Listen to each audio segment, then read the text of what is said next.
Hello, I'm Elvie from Meadowlark Log Homes.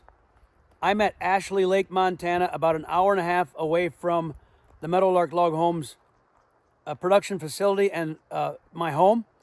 I was asked to come to this beautiful log home and log garage for a customer. This is not a Meadowlark log home or log garage.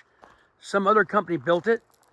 The owners aren't home. They've asked me to come and look at this garage right in front of me and the house over there. I've never seen this before. To take a thorough look at everything. They want me to stain, put the finish on the outside, to wash these off and to apply several coats of the Timber Pro plant-based stain. And it's been about a dozen years or so since these were finished, stained. So without any further ado, let me walk around this whole entire house and garage, get some good video so I can go home and study it, and we give this man this family a price to come and power wash and then mask everything and apply the stain. This is the fall of 2024, and maybe we can start on it. Maybe we can do the garage. Maybe we can do everything, but before the cold weather comes, we can probably get started washing it, maybe staining part of it. So here we've got like a timber frame or post and beam style with the shingle siding.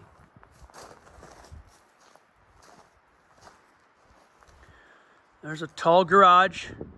I'll need to get a man lift in here. Right there I can sneak one of those powered man lifts right through here. Park it kind of back here and reach that direction, and let me go on the other side to see if I can come around there with a man lift so I can sneak in here and get this quite tall back side here. So it's dry, it's faded, it's become, it's evaporated, the stain is, there's a little bit of mold. That would look to me like possibly a Sickens product. They tend to go black like that. Sickens not being my favorite kind of stain, but it doesn't look bad. It's in very good shape, but the telltale mold on some of the eaves and things are showing up a little bit.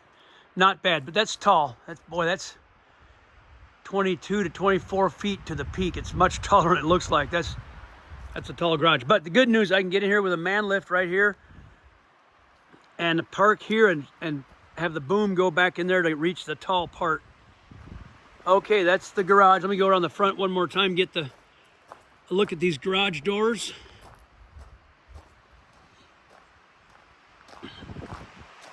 A fair amount of masking is needed to keep the overspray from doing things to everything. Now we're going to go to the house. I'm going to start with the front door entrance. Nice big logs. And we pointed out in our conversation yesterday that because of the white chinking, the stain is going to color over the chinking. It looks like it's missed color already anyhow. That's the log jam mortar white, I believe. It looks like it's contaminated with stain from before. So we either have to tape all of that, which takes a lot of time, or stain over it. So we'll see. Okay, there's some mold going on there. We'll power wash it really thoroughly. Heavy power wash, and then the stain. Nice big logs. Down the road about a half a mile that direction, we just finished a nice big Heart's Content. We did the logs, the roof, the windows, doors. I'm going to go take video of that house when I get done filming this here in a few minutes. And then there's another Heart's Content past that. There's two Heart's Contents, one that's about 15 years old and one that's about a month old. So I'm going to take video of hopefully both of them. So here we've got the post and beam look, matching the garage, the posts, and then the shingles, posts and shingles. That's very nice. Underside of the roof has got a lot of mold. It's not bad mold, but it's discoloration from the former stain trapped moisture in it. I can see water droplets that kind of contaminated this whole ceiling. It's not terrible, but it's got to be washed off. It's going to take a lot of hard washing, but it'll come off. It'll clean up, and then our plant-based finish will go right on top of it. I think the age this is, and as dry as it already is, very, very dry, very, very porous, cracked, and you're just dry, has completely dried out. We're going to go ahead and put the 2 coats of Timber Pro plant-based stain on it. We spray it on real heavy, everything it can drink in. It'll absolutely drink in these beams. It'll drink in everywhere. And then back brush those 2 coats, and then the top flood coat of clear. So I think we're going to go ahead and do the 3 coats because it's old enough. Now, if it's newer, if we would have caught this, let's say 5 years ago, maybe 2 coats would be adequate, or even just a clear coat. But it's far enough along that we'll just go ahead and do the full-on 3 coats and really make this thing glisten. Now, he's not especially super fond of the white chinking, so my thought is we probably would just stain over the chinking. It doesn't look too bad when you do that. Cover that up. Otherwise, we do have to do a lot of masking to tape all of the chinking, and we can do that if they want us to. It's just that it's very hard to get it from contaminating, prevent it from contaminating. When we tape this, because it's so irregular, you can get leakage and get this contaminated. So we'll see what we end up doing with that. Some people like the look of that, others just prefer it to be brown, the same color as the stain. We're probably going to go with the pine wood color because that's our most popular color, and it would match well with this. Now, here is something that he wants me to replace or repair, and that is, I'm going to take a look at this right now. I wish I would have brought a ladder to get up there, but he was concerned about this log being decay, and so I'm looking at that now. I think it's probably okay. I'm going to saturate that with stain, and it'll probably be fine. What I'll probably do is, after power washing, I'm going to soak that log with borate in warm water. It's a borate solution, and just soak it with a 5-gallon pail of warm, absolutely drench it, and that'll prevent it from rotting. It's a borate powder mixed with water. I'll soak those. I think they'll be fine. Let me look on this side. There's some mold, but I can clean all that off. We'll clean these joists off the best we can, and they're not in terrible shape, but we'll stain them too to preserve them. As I told the customer, we also will put the bug juice in the 3rd and final coat, just in the 1 coat. It's a little pint of product called bug juice. It's safe for humans and pets and so on, but it's deadly for insects. So on the surface of the house, wherever you've got the stain surface and an insect lands on that stain with the bug juice, they will die instantly. So what you'll have is around the perimeter of the house, like the one video I showed with my house, I've got like 10,000 stink bugs in a line all the way around the house. Come home at night and they've all fallen off the wall. And so some years when the stink bugs are bad, we probably killed 100,000 stink bugs in our house because they every day they'd fall off the walls, and we'd blow them off with a blower, like right next to the logs, maybe a few inches from the logs. There's a strip of stink bugs all the way around the outside of the house where they'd fall off the wall.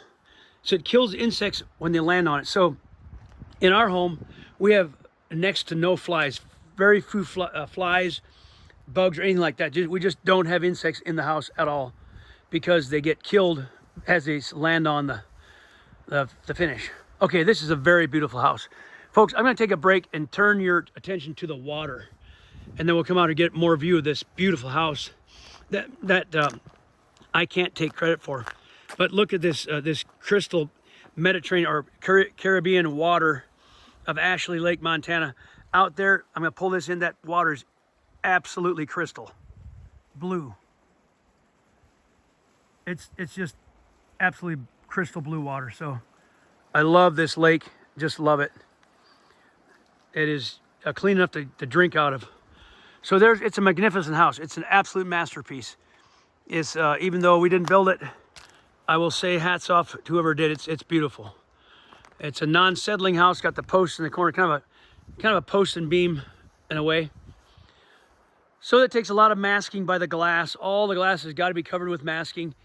There's some product out that we can use. You brush on the windows to as a peel-off masking, but I don't like it. It doesn't really work that well. When everything's said and done, you're better off just completely masking the house. And so I got to take note of this. We got to shut the hot, any kind of heater off, so the heat doesn't come out through, because we have to mask that and melt the plastics. That's got to be shut off. Yeah, it's a magnificent house. Beautiful. Nice big logs. It's in great shape. And they want to keep it that way. The customer wants to make sure this house is pristine condition and just, you know, stays magnificent and preserved. I don't blame them. It's quite dry. There's a split log that could be caulked later. So on the outside of this house, I see very few areas that need to have repair as far as chinking, but that could be caulked, that check. And hopefully they'll be okay with just overspraying the brown. Like here, there's quite a bit of contaminant on the stain, on the chinking already. You got the brown, they stained over that, it looks like. And then this has kind of been contaminated with stain also. All right, that looks beautiful. A lot of little masking things like these lights up there. And of course, all the doors, all the concrete's gotta have masking. Even the rock need masking so we don't stain the rocks, contaminate things. It's a big project. It's a big project. There's a fascia we gotta stain up there carefully without contaminating the metal. Well, folks, that's a nice house. And we'll talk to them and see if they give us the green light. And if they say yes, we're gonna probably start by first cleaning everything with the, oh, I didn't mention, but in the cleaning process, we use it's a plant-based biodegradable cleaner called Clean and Bright. And we mix that with water, 10% ratio. And we apply that to the walls. We wet the house down. We apply that to the walls and rinse it off like soaping the house, soaping all the wood. And it's a deep cleaner. So we clean the house off from top to bottom thoroughly. The house and the garage, all the wood surfaces, completely deep clean and power washed. We could do that this fall for sure. Maybe get this stained or start on some of this. If the weather gets cold, we'd have to stop, but we'll finish in the spring. Or if we're lucky with enough time, we could maybe get the whole thing done. So we'll see how it goes. And you'll be seeing more videos of this if we get the job to do it. All right, sign off for now. I'm going to take more videos of a couple more houses up the street. The one that we just got done with and the older one if the folks are home. God bless. Thanks for watching.